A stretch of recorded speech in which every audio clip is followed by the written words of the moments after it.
All right. Well, welcome everyone. We are so thrilled that you've joined us on this snowy, icy day, depending on where you're joining from in Maine. My name is Mary Dyer, and I'm a financial education programs manager at FAME.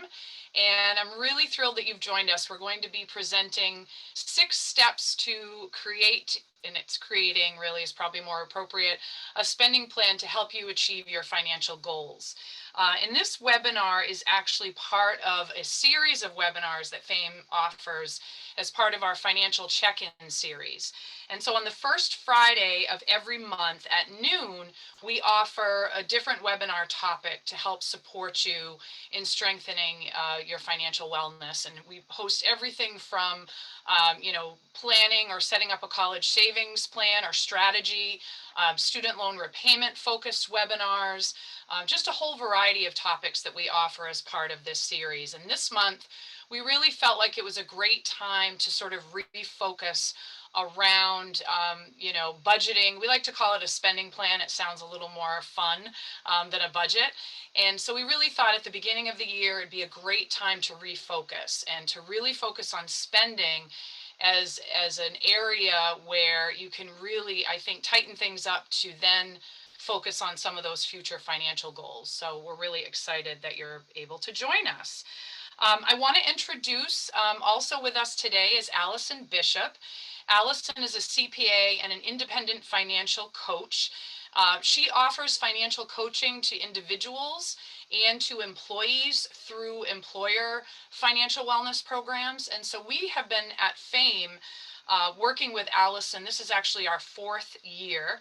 We have what we consider a robust employee financial wellness program that encompasses a lot of great features. And one of the key features is we do offer financial coaching in the workplace for our employees. And so Allison has been working with our employees for a number of years to help them really identify financial goals and create a plan to achieve those goals. And of course, spending and all of that is a significant focus in her work.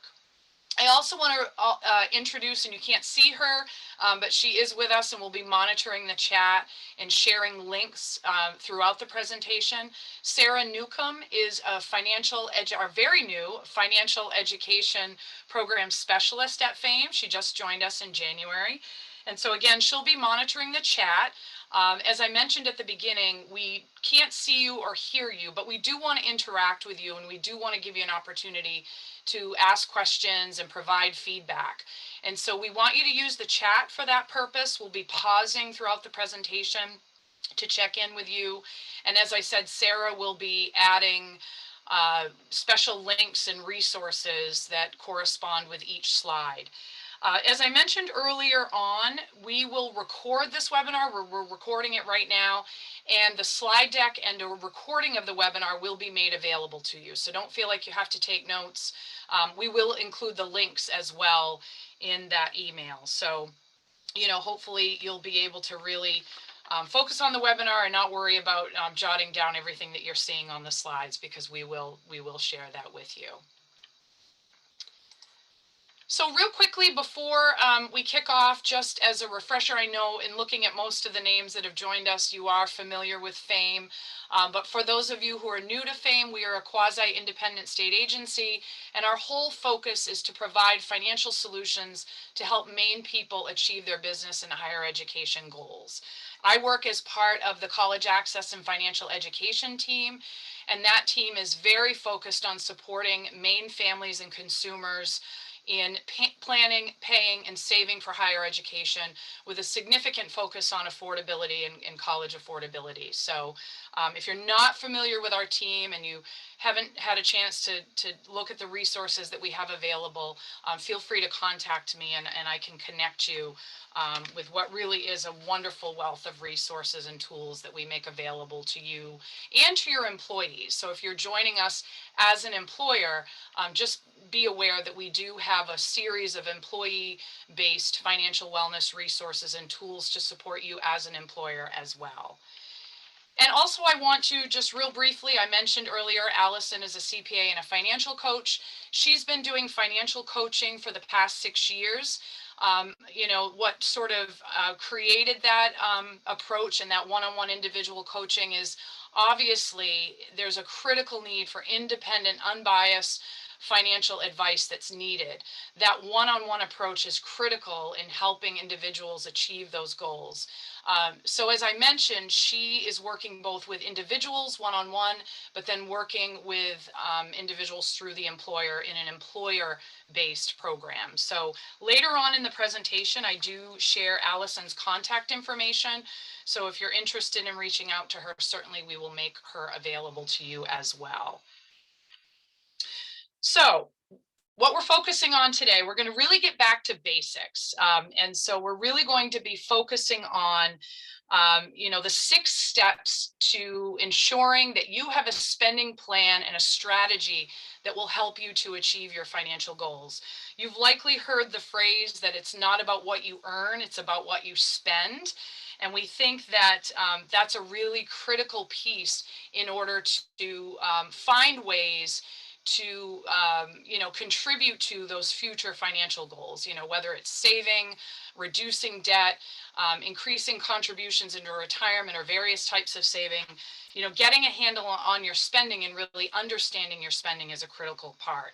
And so we're going to spend the next 30 to 45 minutes or so going through the key steps to really help you develop a strategy and a plan so that you can focus on those future goals. So that's really the key. We're going to talk about kind of knowing where your money is going, evaluating your spending, and really getting in touch with your spending, especially those spending leaks and the things that you might not pay attention to on a daily or monthly basis. We want you to think about your future goals and really identify the most important goals, and also really to think about your money mindset. So Allison is going to talk about that. Then we're going to talk about the strategies for making a plan for future spending and things that you need to think about along the way. We're obviously going to be focusing on the concept of setting it and forgetting it. Automating that savings approach is critical for most consumers.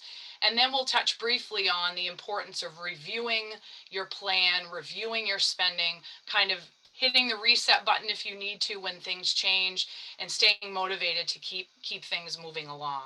So that's our focus today. And as I mentioned in the chat, any comments, any shared strategies that you want to provide, any questions that you might have about things that we're sharing and resources, certainly feel free to let us know in the chat, and we'll be monitoring that.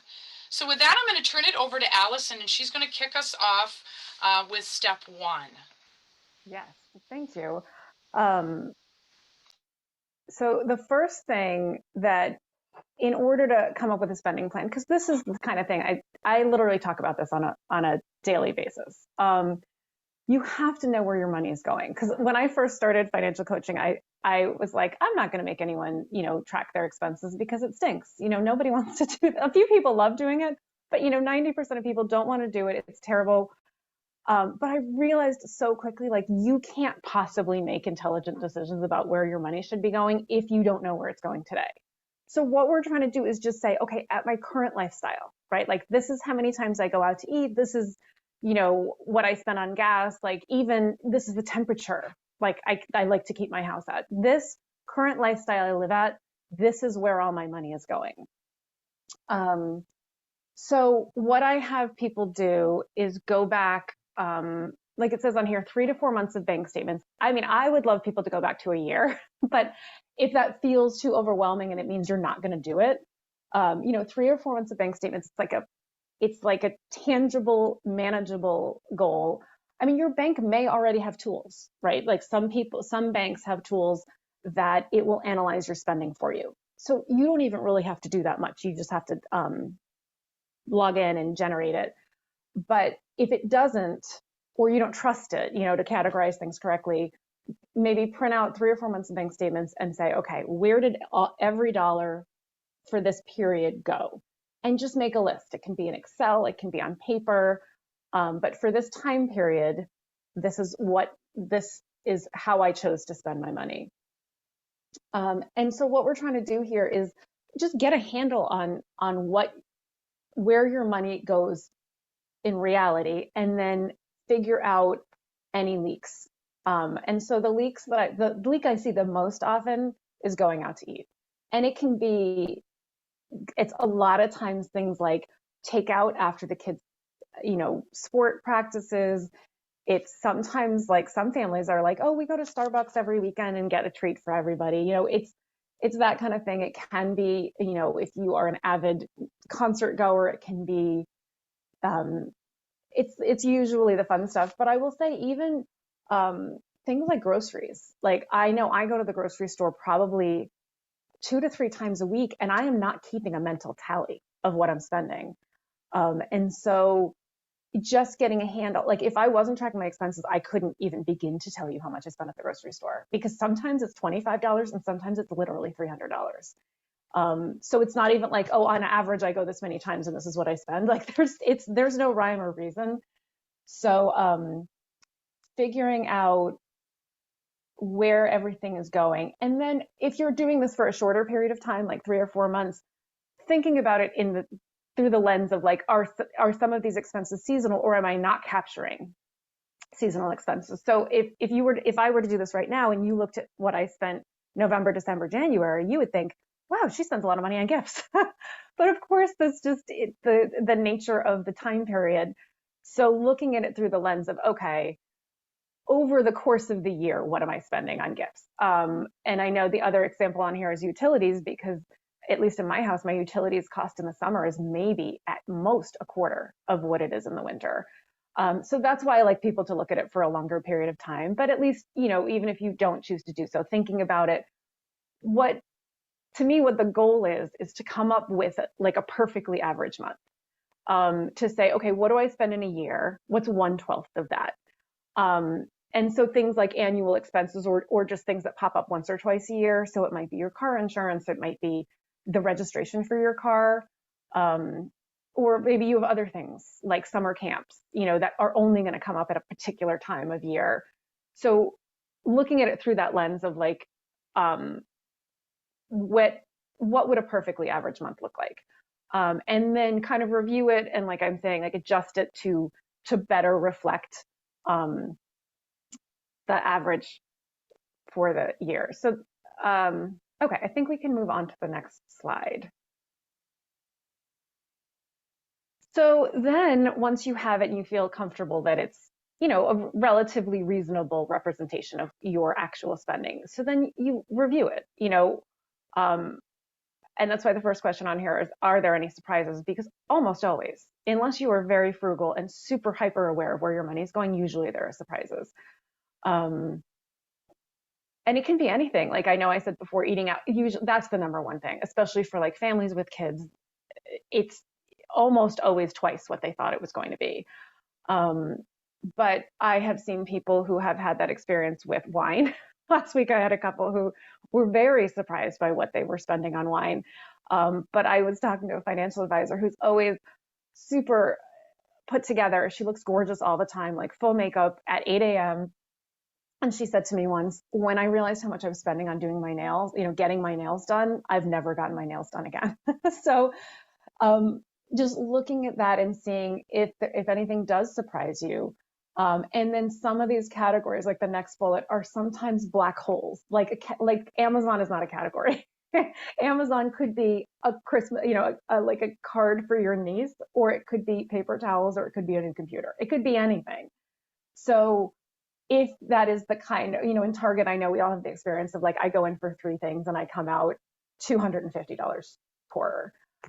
So understanding what is in those categories, if that is something that, if you are like, let's say an Amazon shopper, I know with Amazon, you can create a report. So I knew you could go in and look at your orders. Yesterday, I tried to go in and create a report, and you can do it, but you can't. I went into my orders and could not figure out how to do it. I had to Google how, like, I think I said, download Amazon orders, and there was a link I could click on, and it brought me to a place in Amazon where you can pick a time. That's the nice thing for that. You can do a year with no effort at all. You could do all of 2021 and say, what did I spend? And you can download it into Excel and you can sort it and see. You could do a longer period. I think you can go back to 2004. Although I don't think anybody wants to know what they spent back in 2004 on Amazon. And then the last bullet on here is overspending and underspending. So obviously overspending is like the bigger, it's far more common, but so that's, what is in line with your values? Or are you, that this, all the stuff we've already talked about, are there things that you're horrified that you are spending this much money? But underspending is also like the things that I think about with that is charity. So if I looked at your actual spending for 6 months, would I think that you are, would it surprise me to learn that you're a charitable person? Um, or, and of course, this is for people who have disposable income. This is not if you're struggling to get food on the table, but the same thing for gifts. Like if you think of yourself as a generous gift giver, but then you actually look at what you're spending on gifts and you're like, oh, I want to do more. This in my family, this manifested in travel because we had 4 little kids and we weren't going, we were like traveling locally to family. And a few years ago, I said to my husband, okay, they're old enough now, right? Like we can travel across time zones. Like nobody's napping anymore. And so we think of ourselves as people who love travel and like value travel, but we weren't traveling. And so we ended up taking a trip to Costa Rica in February of 2020. So it was actually like the most perfect timing. But now I try to be more intentional and actually say, if I'm saying this is important to me, I want my spending to reflect that, even if I hate spending money. So just how does, like looking at evaluating your current spending, how does it align with your values? Whether it's more or whether it's less, like, is this the person you want to be? Um, and the only other thing I was going to say on this slide was that's fine. We can switch to the slide, but related to the FAME program. So last year, FAME hired researchers to evaluate the effectiveness of the program. And one of the parts of it was that in my first meeting with the employees that had been doing it for a couple of years, I had to ask them questions. And so the questions were basically, what was your goal when we first met? What was your financial goal? And did you make progress or did you attain that goal? And then what did you give up? And, for people who had made progress, what did you sacrifice for that goal? And I think it was about 33 or so people who had done the 2 years of the program that I asked these questions to. And of those, only one person said they hadn't made any progress. Most people said they had made progress or attained all of their goals. And when I asked them what they sacrificed or what they gave up, they almost all said nothing because they said they just redirected their money. Nobody was like, oh, now I don't get to go out to eat, or whatever, because they had just looked at where their money was going and made different choices based on what their goals were. So I guess that does apply to this slide, which is identifying your goals and then your money mindset. So, we put up some common goals here. These are the ones I see the most often. So it's things about, giving yourself some financial stability, reducing debt, getting rid of things that cost you money. So debt, but making progress toward other savings goals. So identifying everything that's out there in your universe and what you want, and then figuring out, I would say, figure out where you are on all of them, because pretty much everybody wants, has retirement goals. Because most of us are not getting things like pensions or getting inheritances. Like most of us need to worry about retirement savings. But some people have been savings, since they were 22 and they're on track as long as they keep going. So that's not something they need to put more, even though it's important, they're doing well. So evaluating how you're doing on all of these things. And then I would say pick 2 or 3 that are the most important, because if you pick too many, like you're too scattered. Pick a couple that are really important that you really want to focus on for now. Maybe it's for a year, maybe it's for 3 years or 5 years, and figure out these are my current most important goals. And then use that to guide what Mary is going to talk about coming up with your spending plan going forward. And in doing this, I know FAME has bought or purchased access for everyone who lives in Maine, which always kind of makes me laugh because it's a lot of people, to Enrich. And Mary, you can either jump in or talk about it after, but Enrich is a platform for financial wellness, and it has so many resources on it So you can go to fame.enrich.org and create a profile. They're not selling your, you know, paid for you to do it. So they're not selling your data or anything like that. There's retirement calculators, there's student loan tools, there's so many things on there, but in particular, there's a money personality tool. So it's a quick quiz. I mean, I want to say it takes 3 minutes to do it. And it comes up with, you know, here's how you interact with money in a bunch of different categories. And here are the strengths and weaknesses for people with your characteristics.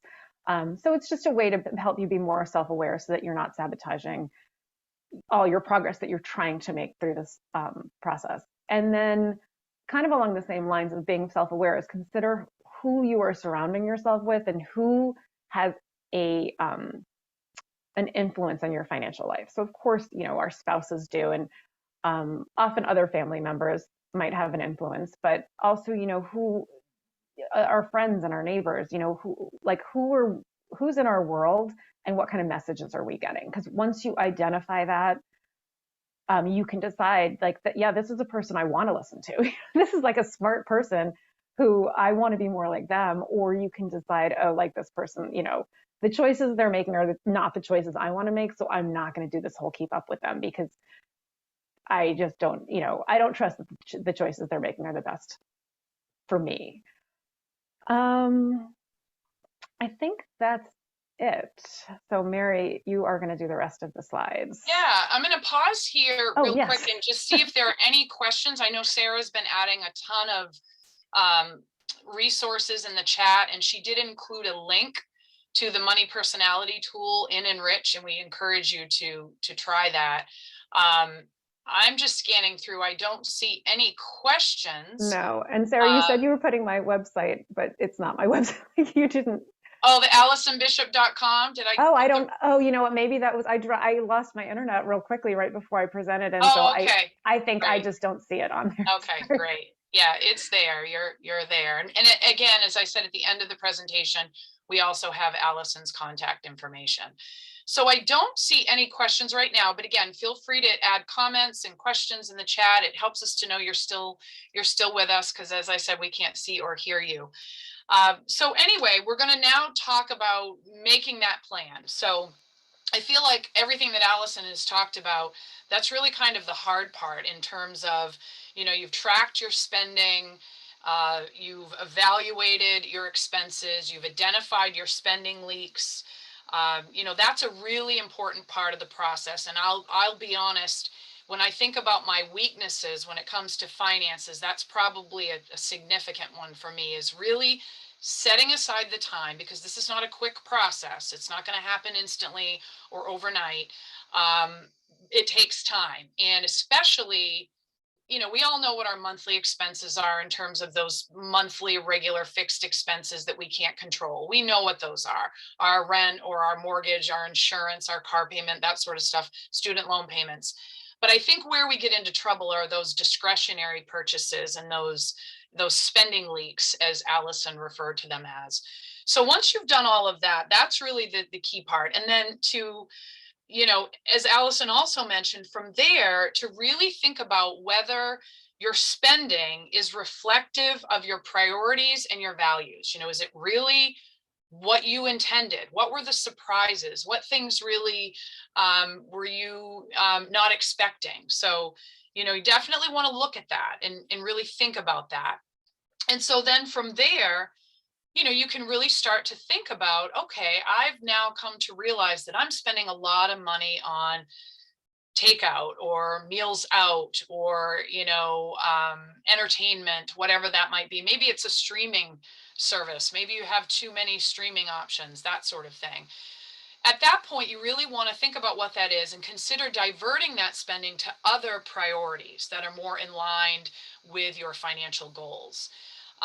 You know, when we look at, and as Allison mentioned, with our employees, most of them reported that they didn't have to give up or sacrifice something specific. It was really just about adjusting and moving from one spending category to another. And again, we can't control those regular fixed expenses. We have to pay those, but there are some things that we can control.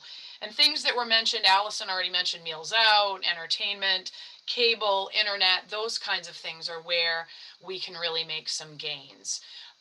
Strategies that some of our employers and a lot of consumers use is they'll take a spending holiday. Just take a 30, 31 day, 1 month period where maybe you don't order takeout. I know a lot of people do dry January. Allison mentioned wine expenses, but think about dry January being beyond, you're not going to drink wine, but what other things can you put a pause on to really think about?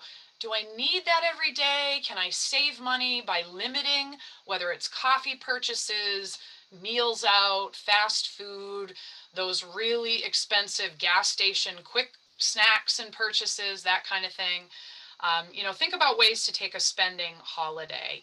Um, what you want to avoid is, having those spending leaks adding up over time and really they become less of a leak and more of a flood. That's really what you want to avoid.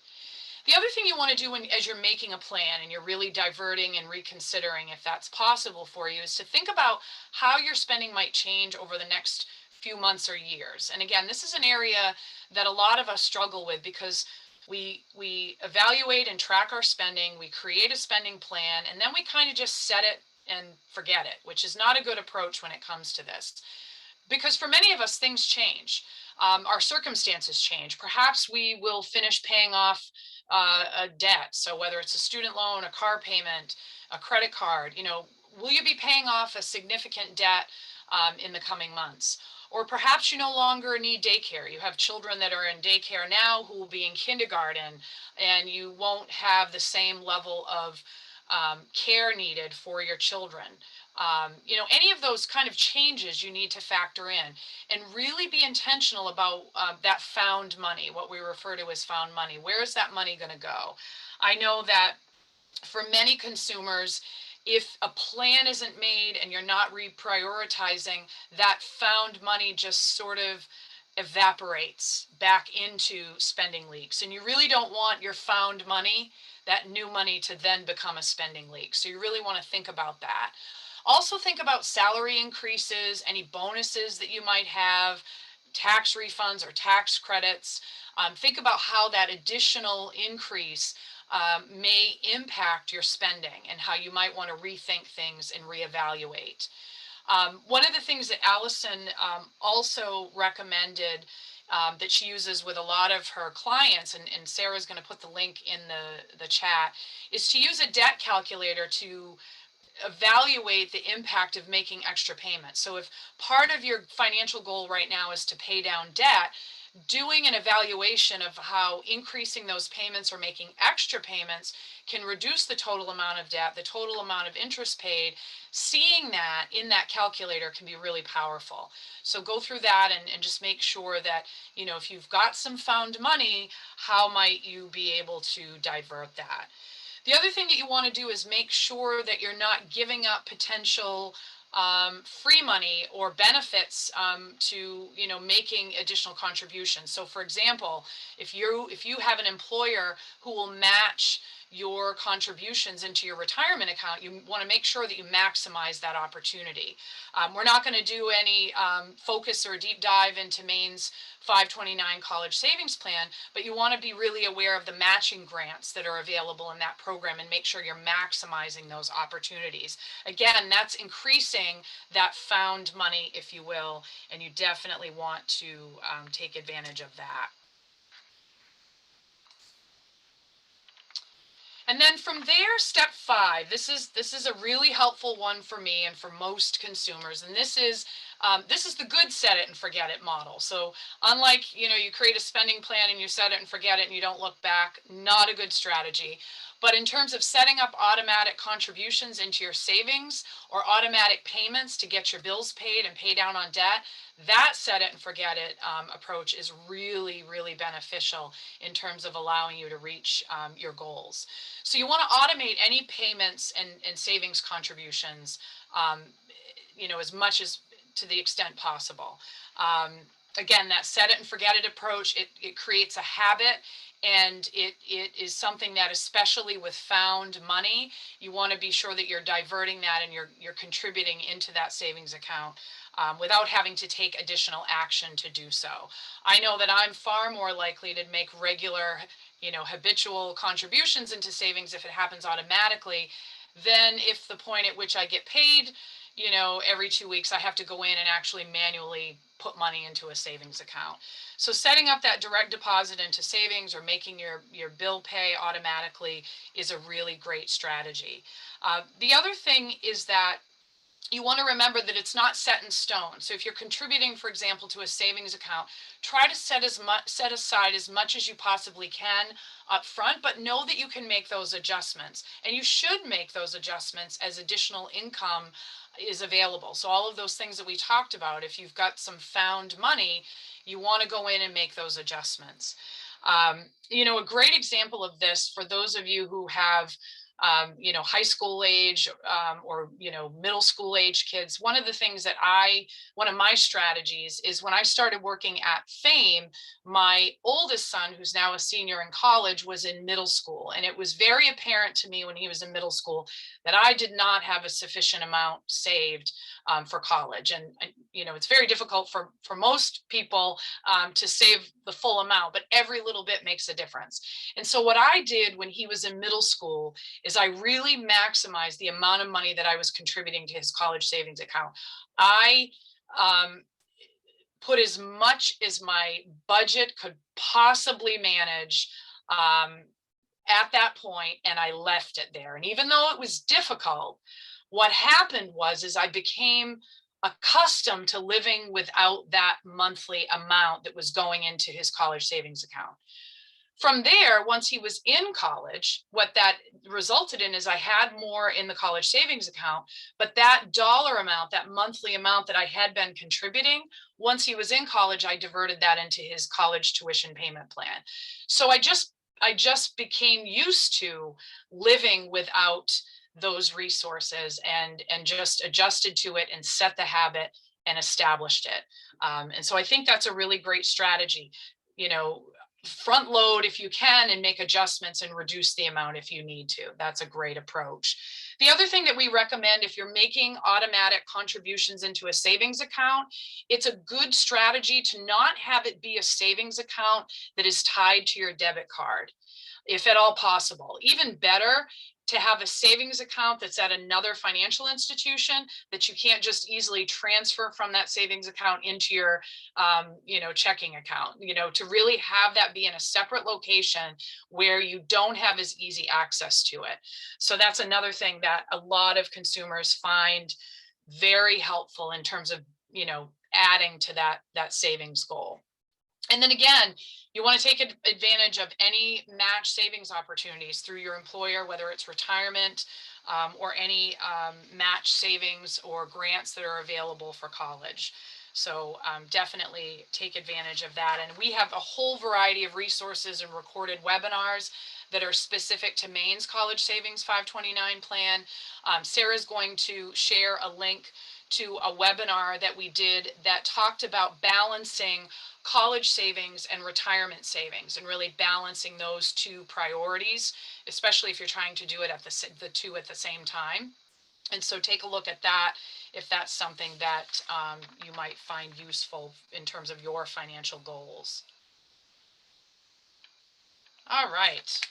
And then from there, the most important part, and I know I said tracking the spending is the most important.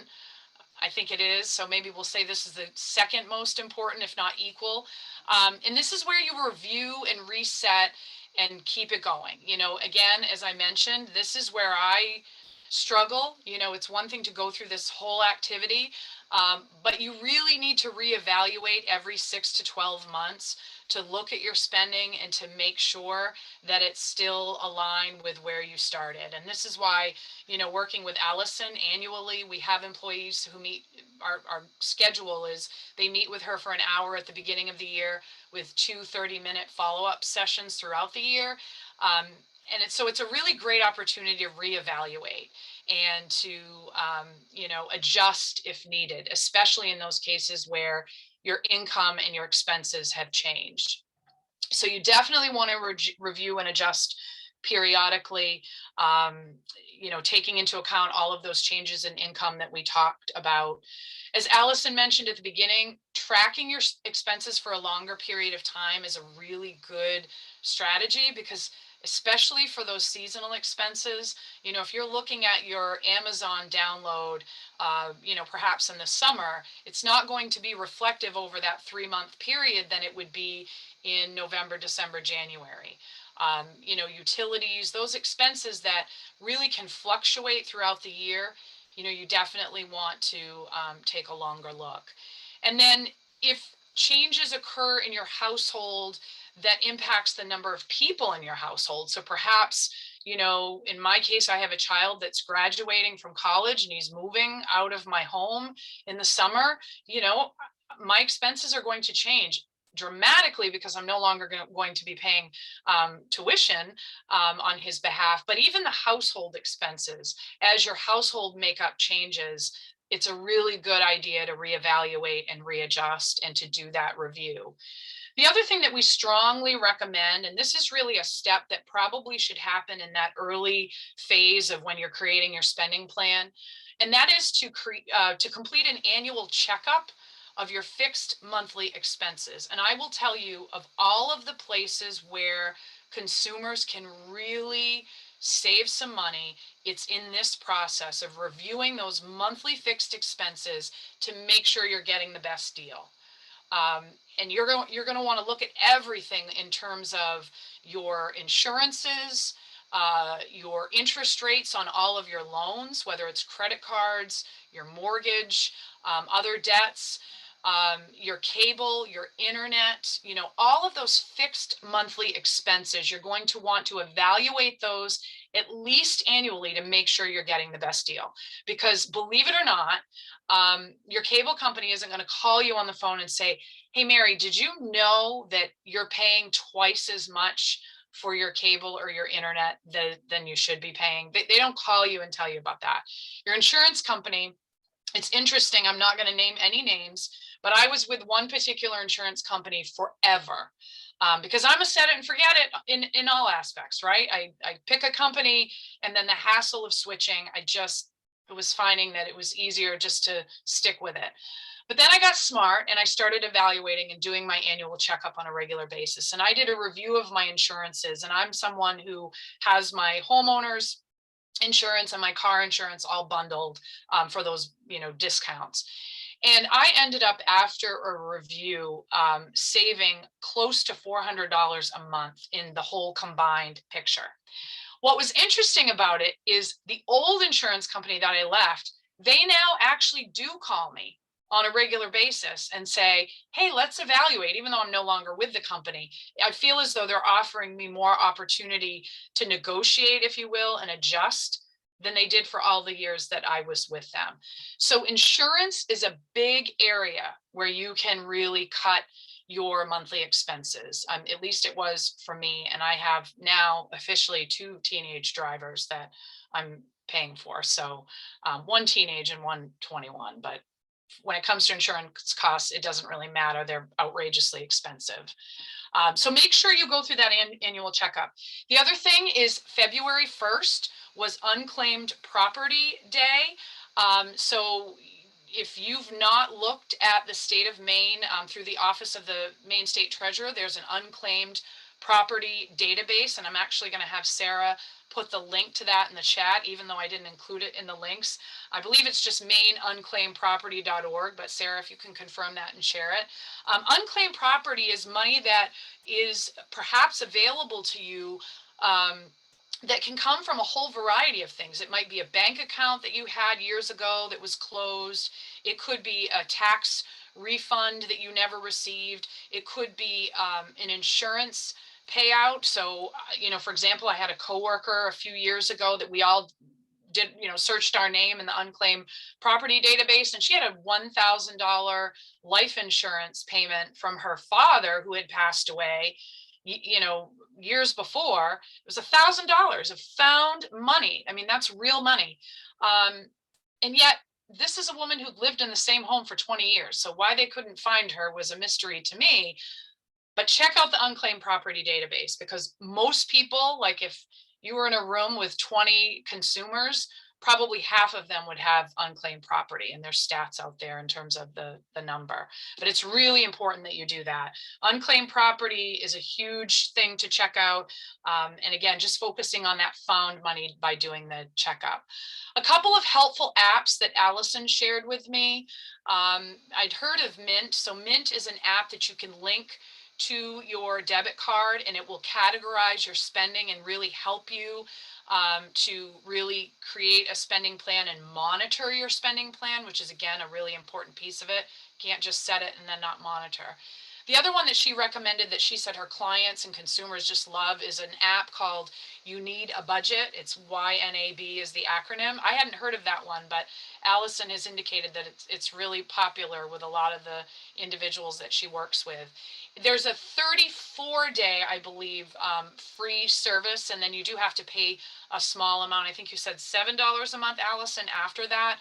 But the amount of money that you can save by monitoring and having an app that alerts you. So say you set a limit for the month that you're only going to spend $100 on coffee, which sounds like a lot, but when I'm with college students and I ask them what they spend on coffee daily, it's not unusual for some of them to have that add up to $100 a month. You can set that limit, and once you hit that limit or you approach that limit, the app is going to alert you. So that might be useful for you and for some of the individuals if you're working with young adults in particular, to help keep on track in terms of those goals. And then I'm going to pause here. I want to talk about some resources that we have available. I don't see any questions, but thank you, Sarah, for including the unclaimed property. I was close. It's mainunclaimedproperty.gov, not .org. Makes sense. But check that out. One note on unclaimed property searches. If you end up on a website accidentally, and by going to that direct link, you'll be fine. But if you end up on a website and it's asking for you to enter your debit card or pay some sort of amount of money for somebody to do an unclaimed property search for you, you're not in the right place. So don't pay to have an unclaimed property search. These are free searches, and it isn't anything that you need to pay for. But just checking, and I don't see any specific questions.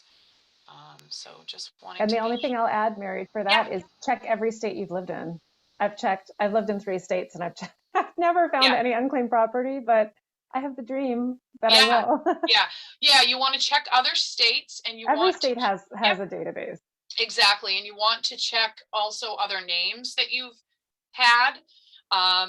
It's rare that I don't, if I were to, search all of my family members and like my close friends, I'm almost always going to find some people that have unclaimed property. Now, my son, my 17-year-old, I'm pretty sure he has $25 in unclaimed property right now from a bank account that he once had that's now closed. It's only $25, but that's $25 I'd rather have in my pocket or his pocket than just sitting in an unclaimed property account with the Office of the State Treasurer. So check it out, because it is something. And it's also, for those of you who are working with young adults and high school students, it's a really motivating tool to use to engage them around a conversation related to money. They kind of get excited about searching for themselves and each other. And, it can be a great conversation starter to get them engaged. So in terms of additional resources to help get you started, Sarah has included all of these in the chat, and she's going to add some more now. So we have an entire web page for individuals that has a whole host of financial wellness strategies and tools and calculators. Also, Allison mentioned the Enrich tool, which is a digital financial wellness tool that's free to you, that is available. There are courses, there are calculators, there's the money personality tool, lots of free, great resources and tools, articles, videos. So definitely check that out. We also have a publication, a free publication. Again, this is one that's really helpful for you, but also if you're working with individuals, you can order a supply to give to them. And essentially it's just a multi-page book on many of the topics that we've talked about today, but all of sort of the general financial wellness tips and concepts that you really want to be focusing on. And then again, on our website, we have a ton of really great budgeting tools, student loan calculators, lots of great resources on the FAME website as well. And if you are familiar with the old FAME website and haven't had a chance to visit our new website, I strongly encourage you to do that, because we've got a brand new website with a lot of great resources. When you visit our financial wellness page, you'll also notice that we have a new employer financial wellness roadmap. So for those of you who are employers and you've joined us today, we have a roadmap that we've developed to help you establish and create your own employee financial wellness program. So take a look at that if you've not seen that yet or participated in our January webinar. The other thing I wanted to let you know before we conclude for today is we do have some, as I mentioned earlier, this is part of a webinar series that we offer each month. Again, every month, the webinar is right at noon, and this is the schedule coming up. So in March, we've got a Making College More Affordable topic. In April, we are going to do a session on Enrich, the free digital financial wellness tool that we talked about. And then in May, I believe Martha Johnston is doing a managing student loan repayment session. And again, those are all at noon. Once again, we do record those and we make those available. So you can view our previous webinars that we offered this year. And then any future webinars we will record and make available as well in the event that you can't attend live. And then Allison's contact information, as I promised to you, you can reach out to her by phone, by email, and that's her website as well. Is that your email address, Allison? Allison@allisonbishop.com? Yes. Okay, As easy awesome. as you can get. And that is it's just the most efficient way to reach me, because I usually get back within a day for sure. Great. Wonderful. And then lastly, my contact information is there, my email address, phone number, the education resources that we have on the FAME website, and all of our social media accounts. Check that out as well. And we do very much appreciate you being with us today. We hope to see you again, or at least have you participate. We can't see you, but hope to have you join us next month as well. So thanks so much for being here. And I hope you enjoy what's left of this snowy day, and be safe. So thanks a bunch to all of you for joining. Allison, any final words that you want to share with the group? No, thank you All right. for coming. Great.